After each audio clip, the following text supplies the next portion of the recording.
Pranam Ajay ji. Pranam. Very nice to meet you again and talk to you again. Always, And we always a had two pleasure. really wonderful and successful podcasts with you about time. Now I am Yes. getting a lot of questions about what is the impact of the Kalagati, the movement of time on normal people's life, and your second book that is there, which is really an amazing book. I have personally read that book. So I Yeah. would provide the link of that book into the description, and people can go there and buy that book and read it. But yes, we would love to know more about the Kalgati book, the things that you have written in it, and how common man is impacted, and why all historical calculations are wrong about timeline, historical timelines of everything is wrong. Thank you so much for joining me today in this podcast. So thank you so much for having me. There are few people who actually understand the depth of this inquiry. And so, I'm thankful for people like you who actually get it. The reason why this needs to be discussed, the reason why it has to be got to light for people, normal, common people who think that नहीं, इससे क्या फर्क पड़ता है? So just to touch on why it's important, we take things for granted. Correct. Like air, we take for granted. Time, we take for granted. We take a lot of things for granted. We're like, नहीं ये तो है ही है. अब हवा का तो फिर भी समझ में आता है. You can shut your nose and you understand the value that is important for breathing. But time is not really as evident. So people just take it for granted. नहीं वो तो है ना. मतलब आज तो ये दिन है, आज ये date है. Today is 24th May. The year is 2025, and I just know it. Yeah. And added to that, there's, let's say, a movie like Back to the Future. Back to the Future may, they set like a year that they go to on the car panel. At that time, it was fascinating. It is still fascinating for some people, but then you start to question, look, agar prakriti aisi hai, the nature does not understand which year you have, marked for yourself. Okay? It doesn't understand. Yeah. If it did, then you'd be able to specifically say कि भाई इस पेड़ में आम 21 अप्रैल को आएंगे. Right? But Right, you can't exactly. say, no matter Nobody can make that because it's right, and it's not no that matter we are how well you ignorant. time, Ha. right? No matter how well you time the events in nature, you cannot specifically pinpoint it'll come out at 11 a.m. This that because those are our constructs. The nature is working in its own way. जब आप वो समझ जाते हो, then you start going deeper. So which is the closest thing that helps you map to the nature? Correct. That's the panchanga. Okay. पंचांग जो है 5 अंगों का है. Right. और 5 अंगों के भगवान, 5 तत्वों के भगवान से इंटरैक्ट करता है. 5 अंगों के पंचांग में there is vara, there's tithi. Tithi is the angle between the sun and the moon. There's karna, there's yoga, there's nakshatra. Okay? And once you understand those things, then you realize ये सब अलग अलग तत्वों पे related है. So Right. तिथि, for example, is jal. Var is agni. Nakshatra is vayu. Right? Because nakshatra is vayu, that's why there are 108 kinds of pranayams. तो अगर आप एक चीज को लेके और कहते हो थोरासिक ब्रीदिंग हमने बनाई है तो भाई ठीक है, तुम्हारी 108 कहाँ से आएंगी? बिकॉज आप तो नक्षत्र ही नहीं समझते. अगर 27, if you don't understand 27 nakshatras, then you don't understand the 4 padas of every nakshatra, which 4 times 27 is 108. That is where we get the japamala of 108. Correct. Right? So these are not mythical things. These are things Very well that calculated. when people start to tune in, then you can automatically match your pulse to the nature. Right? After a certain time, you will not need a clock. You will start waking up without an alarm. Without alarm. Right?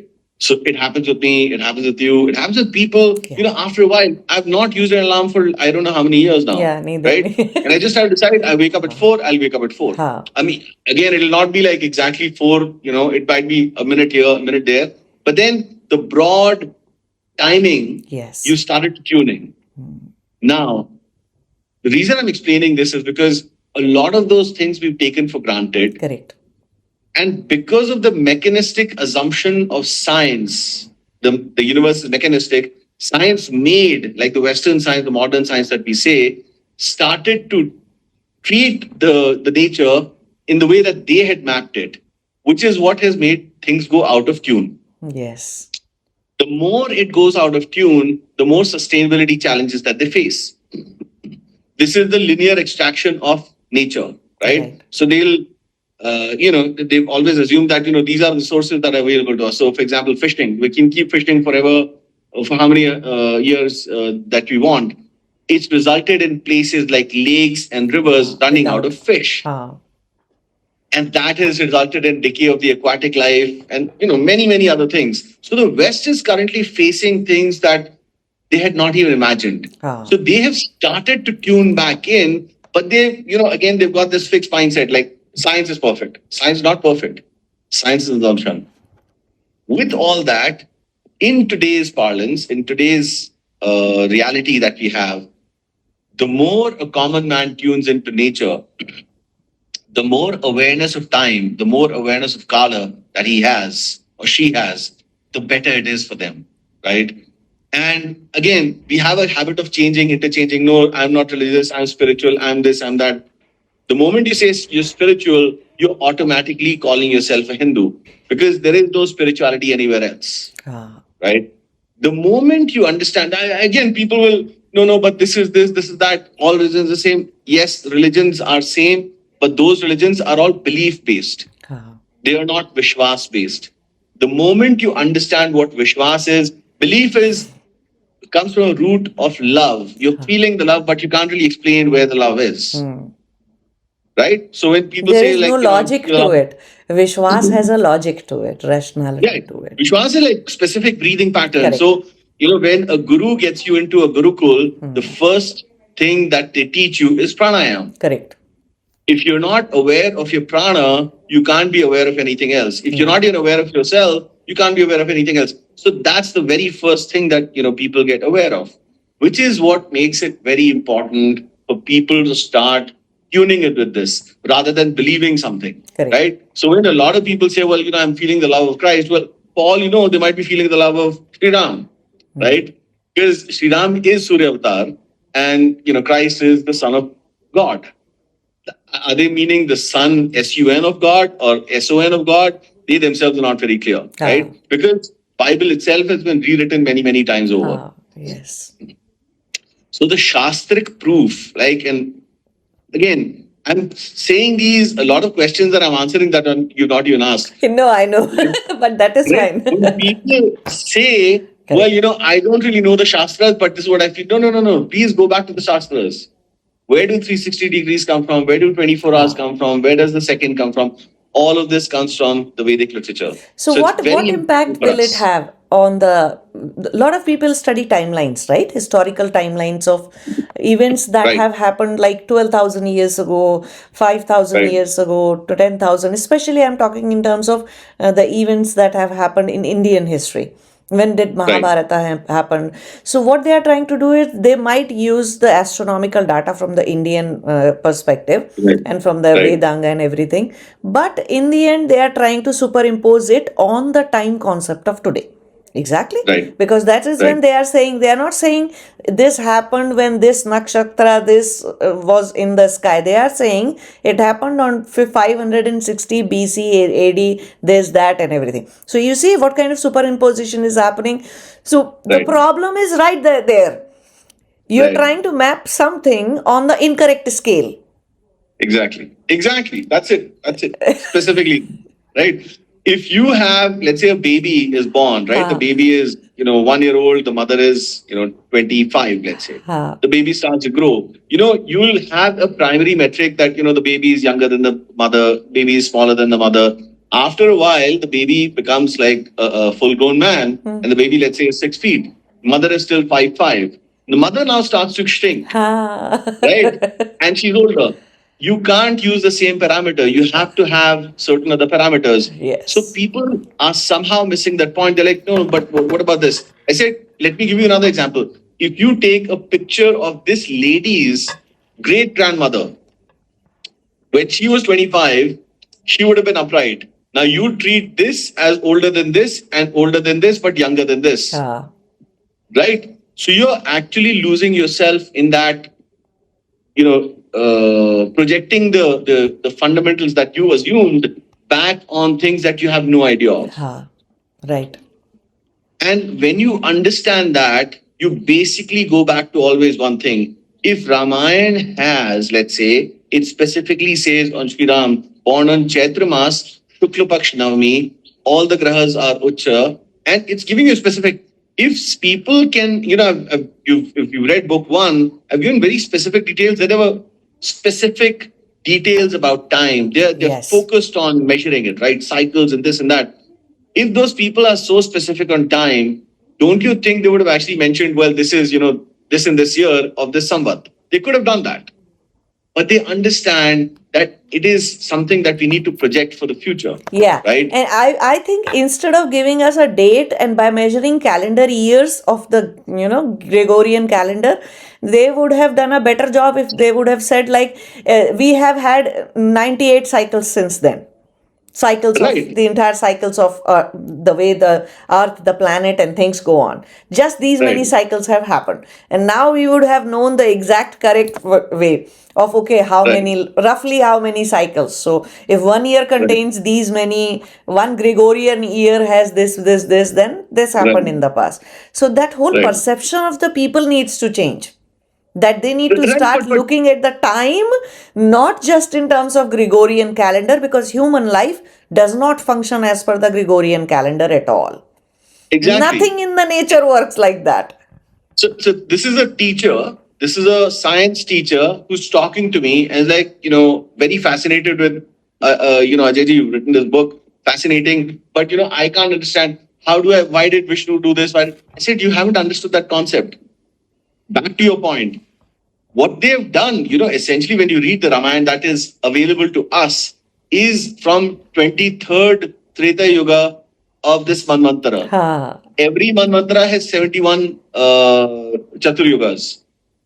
When you understand the fundamental concept behind this, they're literally telling you this is the space-time position. This is where that Ramayana happened. This is what you're reading. Now, people have the same question. Well, why can't we read the Ramayana from the 28th Chatur Yuga, Treta Yuga, which we are a part of? And that is what they don't understand. We don't govern our thoughts. We don't choose our thoughts.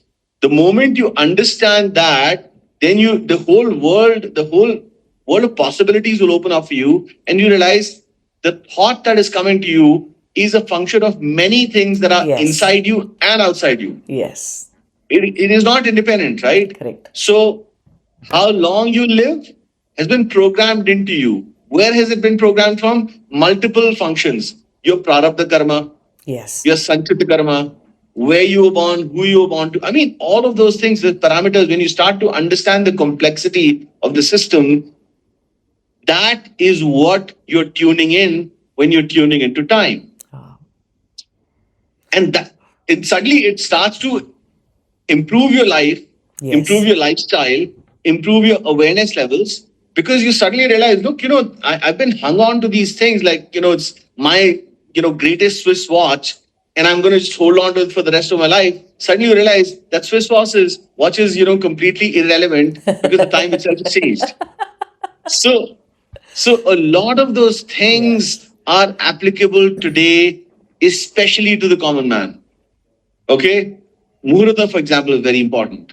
I mean, I find it very tough when, let's say kids don't wake up early in the morning, right? It was taught to us waking up at Brahma Muhurta. Now science is saying, well, the energies are this and that, whatever.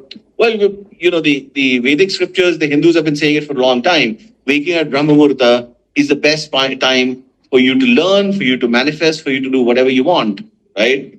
So it's important for people to understand time.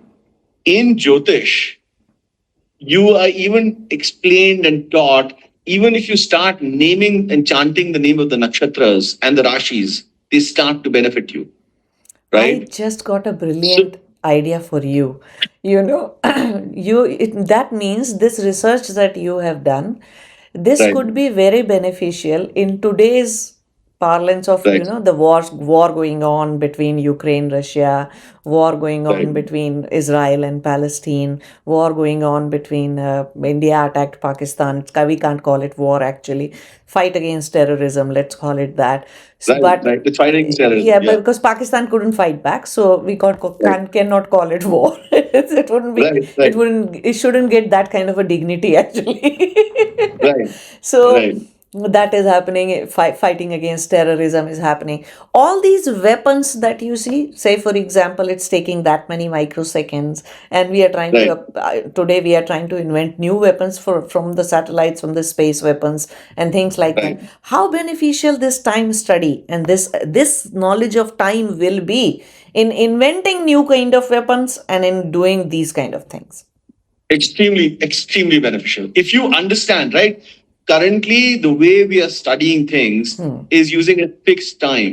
Yeah. The moment we start tuning in, and again, you've noticed India, Operation, Balakot or Uri, all of these, India will always be at Brahma Muhurta, Yeah. right?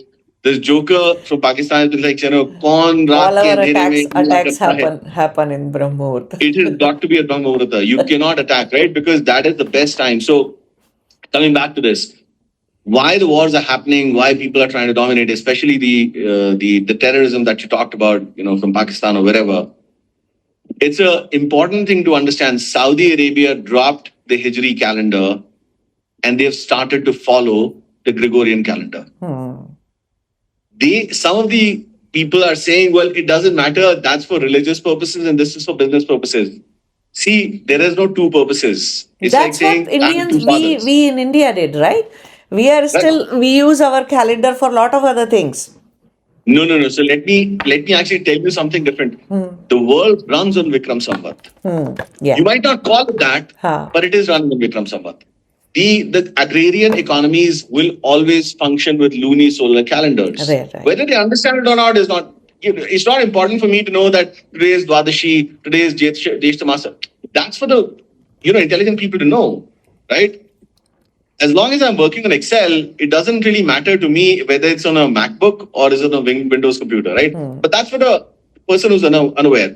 But if I were to do something more complicated, something more complex, then I need to know exactly what functions to use, right? If I am trying to program a Apple phone, I need to know the API, the application programming interface into that. Yeah, correct. Similarly, so like for example, when we sow haldi in our farms, the turmeric, we do it on specific tithis. We do it on specific varas, right? And that is done after a proper homa. Now, those are the techniques that are known to people. And today, India is definitely in tune with that. But if we were to now understand what is really happening, currently where Islam is, Saudi Arabia, which is the mother of Islam, rather the father of Islam, where it all originated, they've dropped the calendar. But Turkey and Kuwait and Pakistan are following that thing. After a while, what exactly are you following?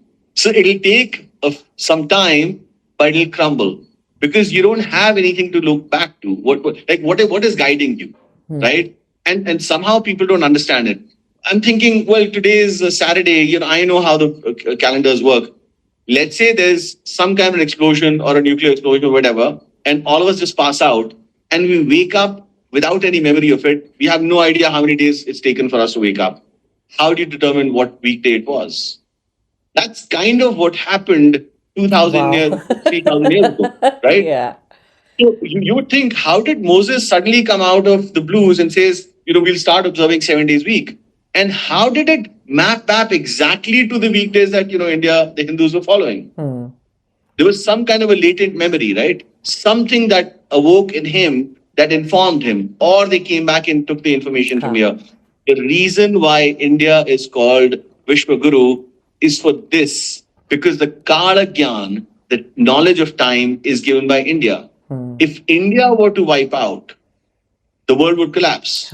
Because it's easy to think, no, there was caveman, there was this, there was that. No. I was having a discussion with a paleontologist, and she was, of course, very thrilled to talk about this. But I said, the fundamental flaw in the theory of evolution is that nowhere history of science, philosophy of science, theory of evolution, nowhere do they talk about where exactly did they start to measure time. It starts somewhere in the blue, like, no, there was a solar sundial and it has 24. Where are you getting the 24 from? In the day sky, I don't see any constellations or any sun signs. How are you timing that 24? I don't know. Where is that knowledge coming from? That knowledge came from the Vedas, right? And this is the function of a Vishwaguru. That is what India is to these people. The moment people start understanding time, which is what Vedas, Puranas, all of us are talking about, time. This is a study of time. That is what is important for people. So how do you study time? You start studying the panchanga. You start studying the lunisolar calendar. And it might seem very simple, but it's just a thin document, like 10 rupees it costs. No, that document has so much depth. Yes. It'll take you a lifetime to even understand all those things, right? That's the fundamental thing. If we understand how to propitiate time, your life starts getting better. I know the kind of thing that I'm talking right now might not make a lot of sense to people right now, but it will start to sink in. Until and unless people start living in tune with the cosmos, they won't see the irrelevance of the modern clocks and time and things. And it's happening right in front of us. And it is happening, Right? Yeah, so this is what it is. Like, people are waking up. You're thinking that somebody is making it happen. No, it's happening. We're experiencing it. So what kind of, on that curious note, what kind of time it is that every country is preparing for war, or somewhere the fight is going on? So much of violence, death, and torture, suffering is there. So what kind of time we are living in? Okay, so two things on this. One, I've talked briefly about Bhavishya Malika, which people don't really understand. They're like, it's a mythical text. It cannot be a mythical text. First of all, anybody, whenever they call anything mythical, I'm like, if it's several million pages, then it cannot be mythical. Especially when it matches everything back, right? Yes. So, if you were to pick up, let's say, Varaha Purana is talking about something totally different, and, Kurma Purana is talking about something totally different. But if they're all interlinked, if they're talking, and they're all written at different times in points in history, then they're relevant to each other. Okay? Bhavishya Malika was written by Achyutananda Maharaj, who was a Shishya of Chaitanya Mahaprabhu. Chaitanya Mahaprabhu is considered an Amsha avatar. Okay? These things, mythical, not mythical, hold for that, right? When Bhavishya Malika talks about Yuga Parivartana, you got to understand what they're talking about is something very different. Okay. They are fundamentally talking about, one, the universe is not a mechanistic universe. It is either pulsating, contracting, expanding, but it's not static. No, it's not. Okay? The moment it is not static, you need to understand, the moment it's expanding. So, we're talking about tamoguna, for example. Tamoguna is the one that makes it heat up. There's a lot of alasya, there's a lot of lethargy, there is a lot of mechanistic things happening, a lot of heat being generated. It leads to that expansion. That is what is causing the Yuga Parivartana, according to Bhavishya Malika. Now, that is what is happening, right? So, suddenly somebody feels like going out and, killing something is not necessarily entirely within. It's something that is to do with the external nature as well. Okay. Right? So if the nature is changing, then you're changing with it. Yeah. And again, it's all interconnected. I do something. You are saying that, essentially you are saying that the proportion of the combination of Sattva, Rajas and Tamas is changing. And it is impacting the normal people, common people. Exactly. Okay. Exactly. So Sri Ram also says at one point, tamoguna is constantly increasing. Yes, it is. Because, when it starts with it comes back to that same diagram that I've given, so it's increasing like this. We're in the 7th Manvantara, and after this it'll go back. So it clearly defines in several, like Varaha Purana, Kurma Purana, it specifically says that Surya's 16 Rashmis, of the 16 Rashmis of Surya, 15 have been taken away. We are functioning on just one Rashmi of Surya. Now, let me switch gears. When something is very far, the way you determine it's far is, let's say, if it's walking towards you, coming towards you, it'll start becoming bigger in size. Yes. If it's, just going laterally, then you'd say, okay, if it's further away, then it'll go slower. Something closer will move faster, right? So our assumptions are based on that Saturn is far away because it's the slowest moving one, right? Jupiter is further, Sun is closer, Mercury is the closest. It's very fast moving. Okay. So a lot of those things that, are determined are based on that. Now, that's from the distance perspective. Something that is dimming in light, you'd say, is further away. Yeah. Something that's very bright is closer, right? Same thing is what NASA today is reporting, that sun and moon are moving further away. Okay. If you go by the sundial kind of a clock and the sun has moved further away, then the days would have got longer, right? So the hour would have got longer. And it's all relative, right? Because again, people who talk about theory of relativity, what is it relative to? It is relative to your breathing. Your breathing. The stone that is inanimate lying over here, time is not moving for it. But for me, it is, right? But for a dog, which is breathing much faster, time is moving differently. So that is relative to breathing. Breathing is dependent on the gravitational pull. Okay? So if you've done excessive mining, if the topsoil is eroded, the Earth's gravitational pull is decreased, the sun has moved further away, moon has moved further away, a lot of things have changed, and you've still not got to know anything. So if you take a ocean fish and put it in salt water, it'll know that something has changed, but can't really pinpoint exactly what has changed. That's exactly how we are today. Okay? So what is being experienced today, that excessive tamoguna, part of it is our own doing. Yes. Part of it is, it's regardless, it's going to happen. It's going to happen. And then we go back to the same, sattva start rising and tamoguna will start decreasing. But that is still further worsened state from where we are today, because the 7th manvantara is still on. We are still only the 28th Kali Yuga. Right? We have 40 more yugas to go.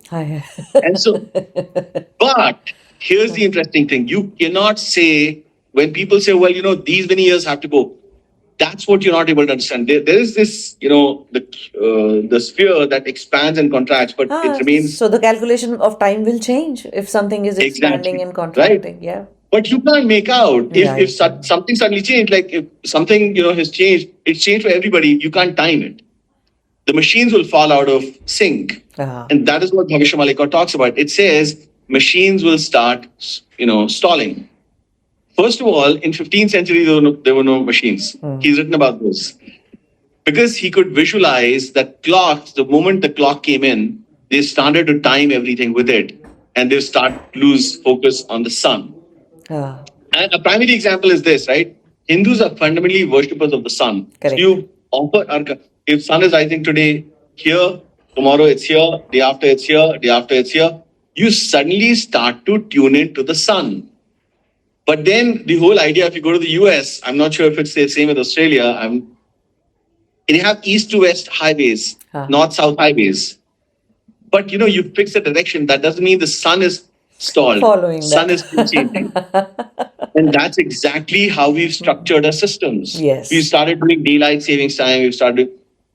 One thing leads to the second, leads to the third, and the world starts to adapt to it. Yes. That is what the whole world is feeling today. So the tamoguna is increasing. The yuga parvartana is happening as we know it. Is it something simple that everyone can understand? No. But is this something that everyone needs to adapt to? Yes. And whether they want to adapt or not, they will have to. They have to. It's a force of nature. You cannot control that. So the more you resist, the unhappier you'll be. Yes, right? the unhappier. The more you can do it. So if you're experiencing a lot of heat, start planting trees, not more ACs. Correct. Right? That is where people are missing. To start tuning more with nature, start planting more trees, start planting more things, start growing your own vegetables. That's the best thing to adapt to the changing times. From a common man's perspective, this is what is most relevant. That is what Book 2 is talking about, right? And knowing, of course, the different manvantras, different samvatsaras. So what else, what other impacts will people have because of increment in tamoguna? Like that. See, and when do you think it will stop? At what point it will stop? And other. By Bhavishya Malika, it is supposed to be till 2032. Okay. By my own calculations, I shared something, about Trump, right? The way his nature has changed. See, a lot of times people feel that, just focusing on business will help us. And it's not. Okay. If you just do excessive business, that means you're just focused on excessive marketing and not necessarily that much of production. Consumerism. Right? And the reason why Western economies are uh, almost collapsing with excessive global debt. I mean, US is close to $37 trillion of debt. Correct. Where they replenish it from, nobody knows. Calling it global debt does not really help it because there is no global profit. And if it is $37 trillion of global debt, who are you going to trade it off with? Like with Mars, Jupiter? I don't know. Right? They're these like really hazy things. But that's fundamentally because you've extracted far more than you could have replenished or you should have replenished. So the thing that we need to do, whether you like it or not, is to go back to production. Go back to. And by production, I don't mean producing more machines, producing more crops, right? Planting more trees.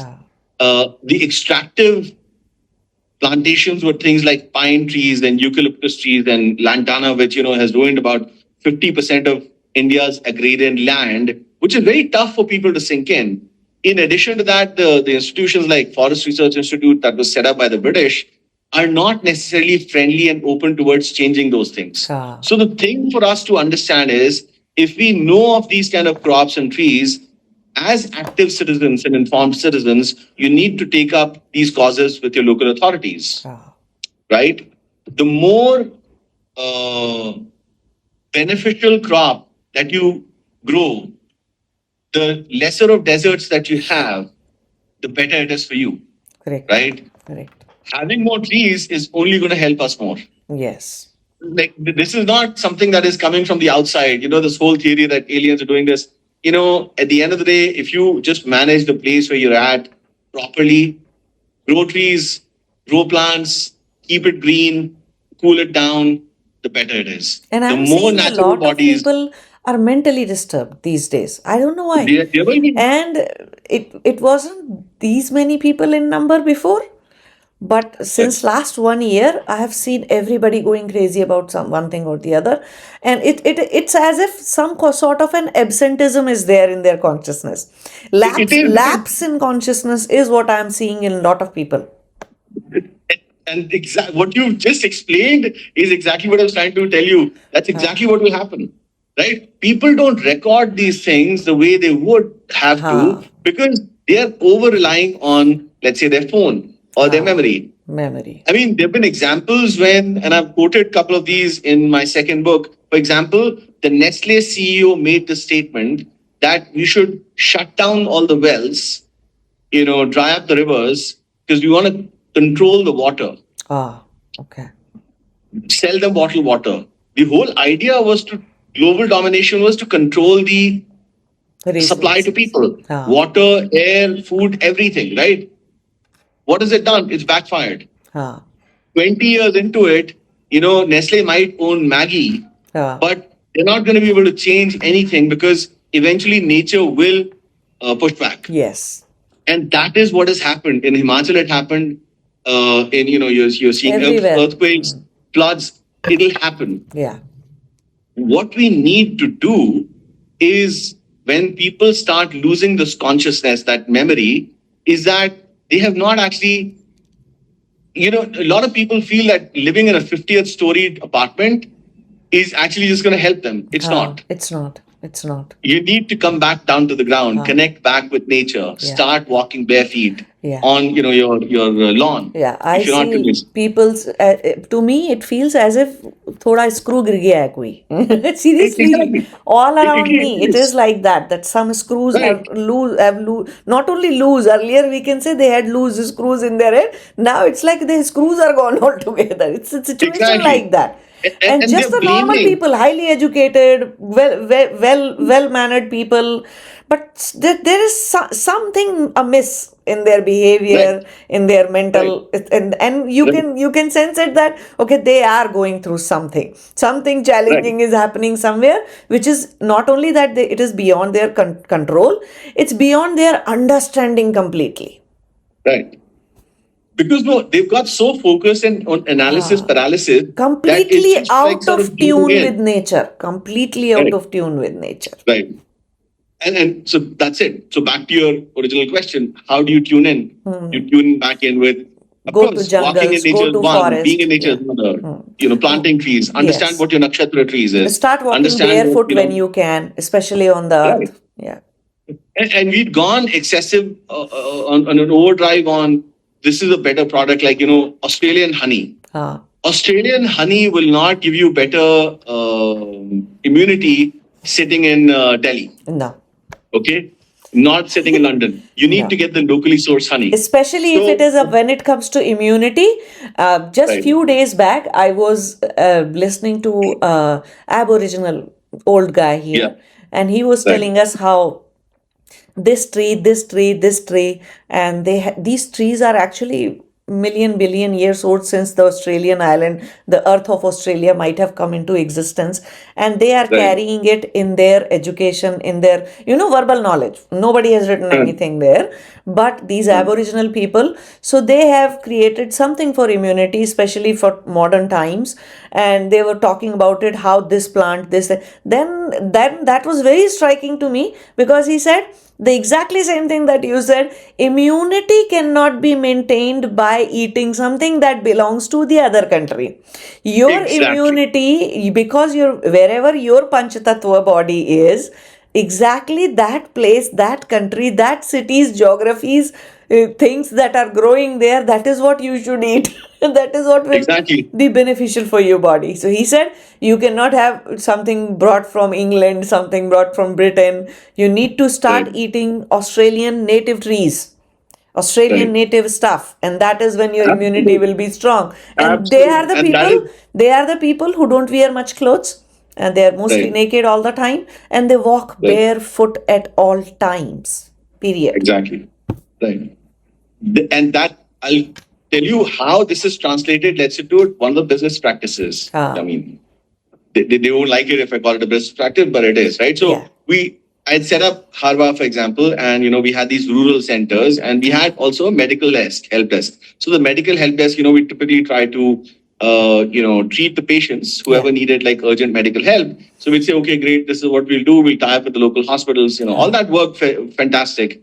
And then, there was this brilliant idea that came through that, there are these doctors in Canada who have free time after a certain time, and that's like diametrically opposite. So you can actually tap into their intelligence. That pilot took off so well, but then eventually it just fell on its face, because the guy in Australia, now there's a guy, let's say, sitting here.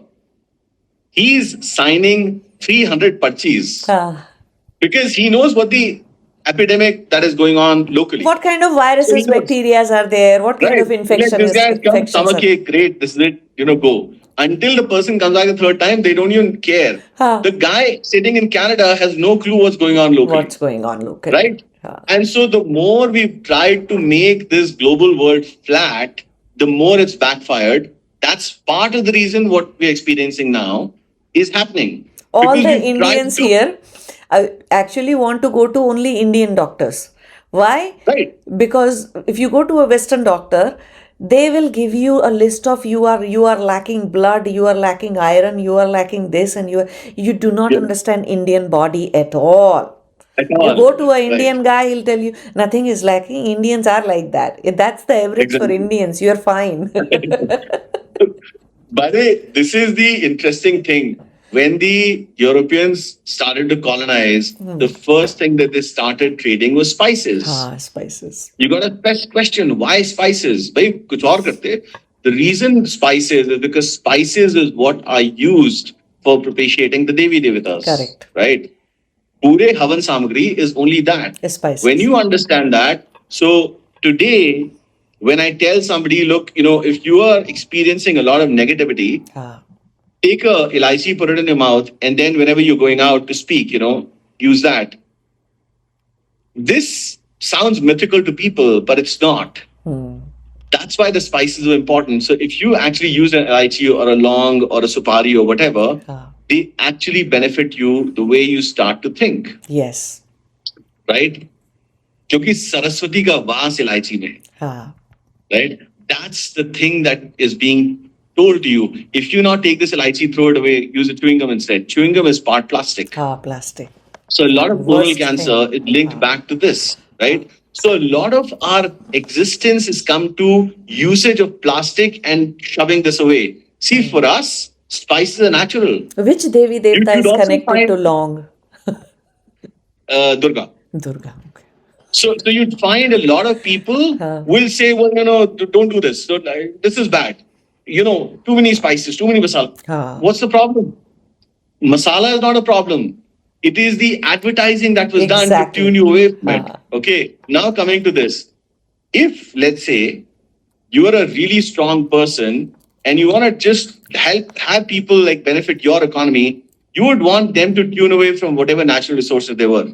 I mean, you can get like 100 grams of long and elaichi and all these things for like peanuts, okay? Yeah. Hardly costs you anything. You take the same amount of chewing gums, which, by the way, serves you only one purpose. You can't, put chewing gum while making rajma, right? You can't. Right?